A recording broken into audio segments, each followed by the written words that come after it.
I want to ask you guys this one question because I'm sure some of you guys have interesting stories regarding this matter.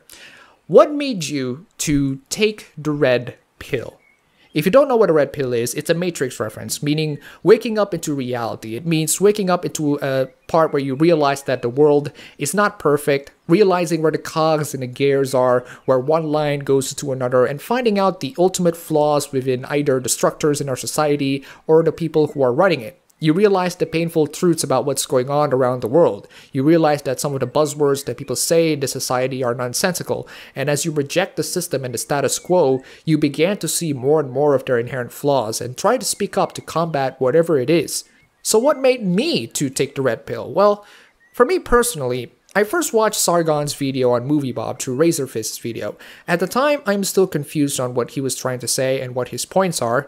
But then again, I was still in high school and that video was like a long time ago. I started getting caught with this GamerGate thing back in 2015 when it was still a thing. While GamerGate wasn't as big as it was back in 2014, it was still something that piqued my interest and it was relatively relevant at the time of where I got my interest on it. As I tried to do more and more research of what GamerGate really is, I'm starting to get more and more confused. The mainstream media's narratives of what GamerGate is confuse me to death. Even Wikipedia confused me to death, and rightfully so, as they leave out lots and lots of sources. I mean, gamers are suddenly attacking women now? Why are they attacking women? I thought we gamers collectively think women gamers are freaking awesome. What changed? Why do these GamerGaters really want to drive women out of gaming? Then I found out that it was actually the story of how Zoe Quinn, a corrupt video game developer who gets coverage from her boyfriend Nathan Grayson in a journalistic outlet. The gaming press always use Zoe as a representation of how every female gamer has been treated within the industry, which is blatantly false. I found out all of the relevant context and information through reading the sites that are actually reliable and make sense. Even Indonesia was doing a very pro-GamerGate coverage in the forums, and it was very informative. Then after knowing what GamerGate is and who people like Anita Sarkeesian does, I looked at the people who did cover GamerGate like Angry Joe, whose coverage of GamerGate was so poor, I still ended up not knowing what it is. Then after Joe, I started to become more and more skeptical with every single content creator that I follow. GamerGate was big, and it involved so many people around the industries, including game companies that I love, and content creators that I subscribed and loved. There were boycotts made, people's livelihood are at stake for sharing their opinions. It gets more and more insane as I dive into the entire thing. The more and more I dive into this strange hole of GamerGate, the more and more I side with GamerGate. So I watch more and more of Sargon because he was the one person in GamerGate that made me to actually realize what it is and make me understand it more and more. He introduced me to feminism and all of that nonsense, which gets more and more ridiculous. 2015 Sargon was at a time where his original channel acts like his current shitposting channel. Good times.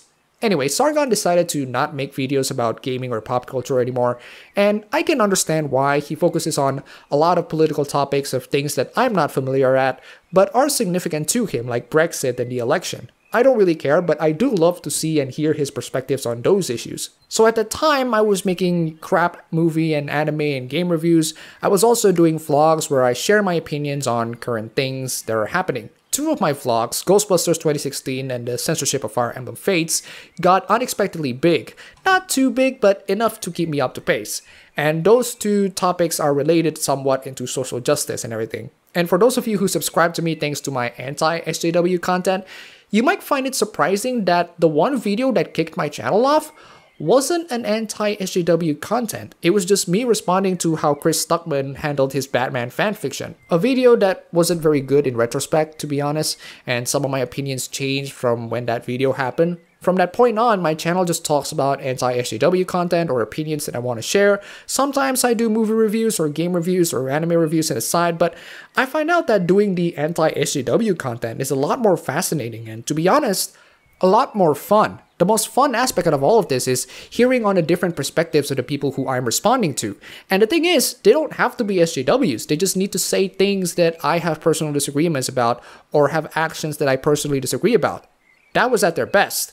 There are people who are factually incorrect, hilariously stupid, or, at worst, monstrously despicable. Engaging these ideas and finding out the flaws of their arguments are incredibly entertaining to do, and as someone who has lots of fun making videos, I find great joy in doing all of this when compared to doing things like anime reviews. I finally have something to do for in my channel, and some people who are in the community also do too. Although I wouldn't really call myself a skeptic, I'm about as skeptical as someone who glorifies the butthole of an android.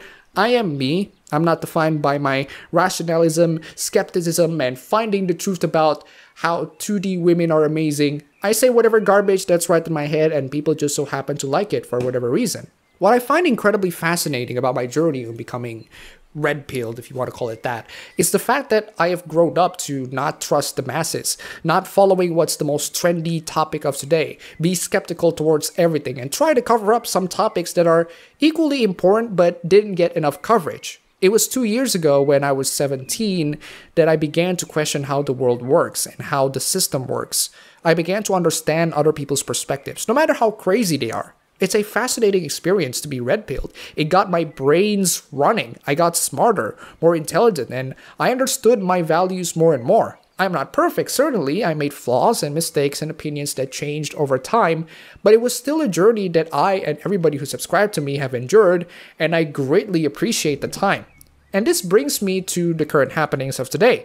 If you guys don't know, well, guess who had the pills? Yup, a very famous feminist, Laci Green, has mellowed down from her feminist rantings and started to question more and more about the world. She began to hang out with anti-SJW YouTubers, despite the mistake that Laci made, like her stupid-ass drama with Philip DeFranco and Roby Millennial about DMCA and copyright, or her opinions on feminism and calling people out as bigots and everything. Her action that she's taking, like going into a debate with Blaire White, playing some games with Jeff Holiday, and even hanging out with Chris Reagan, it's freaking amazing. She even makes peace with Romy Millennial, the one person that she got a huge drama on, which is pretty fantastic. I gotta say, this is such a magical time. She even made a video considering the debate with anti-SJWs, and that is freaking awesome. She wants to have a debate and discussion with people that she disagree with.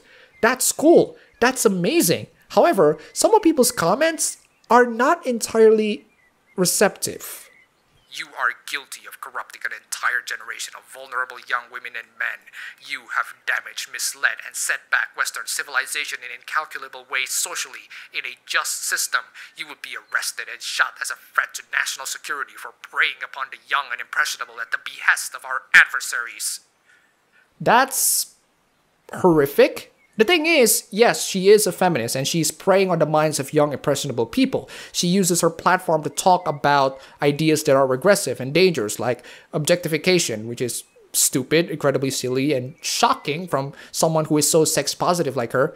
But despite all of that, she has competition. The anti-SJWs were there when she's out there making videos. Are they making the same impact as her? Well, no, but they were out there fighting the culture war and winning. She ends up having a lot more haters now that the anti-SJWs are there making content for everybody. And right now, I wouldn't say she admitted defeat, but I would say she's trying to build bridges and find a more diplomatic solution to the entire thing. And you know what? That's good. That's really damn good. The damages have been done, sure, but if your focus is merely revenge, the damage is still done. I think a much better action to take is to fix whatever damage that she and so many others caused, as in continue red-pilling people and tell everybody why her ideas and other people's ideas are wrong. Some people like Sargon and a couple of others are asking her to apologize for her incredibly harsh behaviors. Well, she can, but I think it would be more productive to let her learn about the damages that she caused and guide her into helping us to fix the mess that she and a lot of others has caused. Apology is nice and well-deserved, but that's like her signing a contract to fix a castle that she destroyed when she's already trying to fix it. If it's a formality and you want some form of verification, that's nice, but I prefer if she just continues her progress. I want her actions to show instead of her words to tell, because actions speak louder than words, and you're basically telling her to say something that would have been so much better if it was shown through her actions. I want her to show that she's making progress on fixing the damages that she caused, and so far, she is. Her actions of building the bridges with others is already a brilliant way to at least partially apologize. Having this personal grudge against her is perfectly understandable, but in my opinion, it's a very pointless exercise that only comforts the feelings instead of producing actual results. I think one of the factors of why she took the red pill is, time and time again, she realized that she is lost. She realized that she lost the battle, and guess what? She's not the only one. Everyday Feminism is shut down. Anita Sarkeesian finishes her trope series to go into another freak series that was way dumber. They realized that they're losing the culture war. When Everyday Feminism wants to keep on fighting with the best of their abilities, Laci decided to turn herself in, knowing that if she keeps on fighting, she would lose, and it would be better off if she just come into the enemy side and be more diplomatic. She realized that insulting people by calling them misogynist pieces of shit aren't working, so she stopped doing that and be actually more diplomatic to her opponents. And you know what? After all of the things that Laci Green said, I expect the anti-SJW community to not accept her with open arms.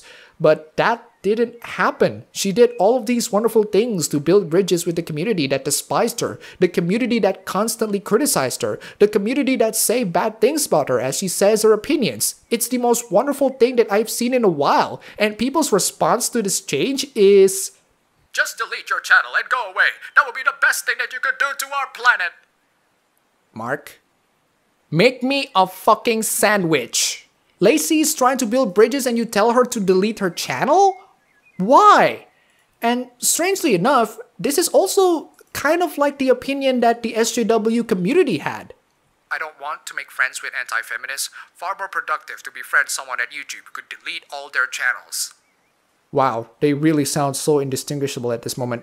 Laci responded with Steve Shives' dumb tweet by saying, nobody needs to be friends with anyone else, okay? But it's pretty alarming to frame political censorship and thought policing as productive. Abusing is one thing, but banning channels you disagree with is political censorship. A level of civility is necessary to understand each other. And this is where Dan Olsen came in. Many are literal Nazis advocating genocide. We can have civility without facilitating radicalization and recruitment. Many? Like, how many? Are you talking about Rags? Chris Reagan? Sargon? Who? Can you specify which one of these anti-SJWs that are literal Nazis advocating genocide? I don't know who Dan Olsen is referring to here, and honestly, I'm not surprised that this is coming from him. There was that time which he wanted to prove that 8chan has child porn by downloading child porn from 8chan and showing child porn to his site without even knowing that downloading child porn is illegal. You suck, Dan. And let's just say that she is indeed faking all of this. What's the worst that could happen? Just listen for a second. She's building bridges between the feminists, okay, not the feminists, her and the anti-feminists. And it seems that the bridge has been built.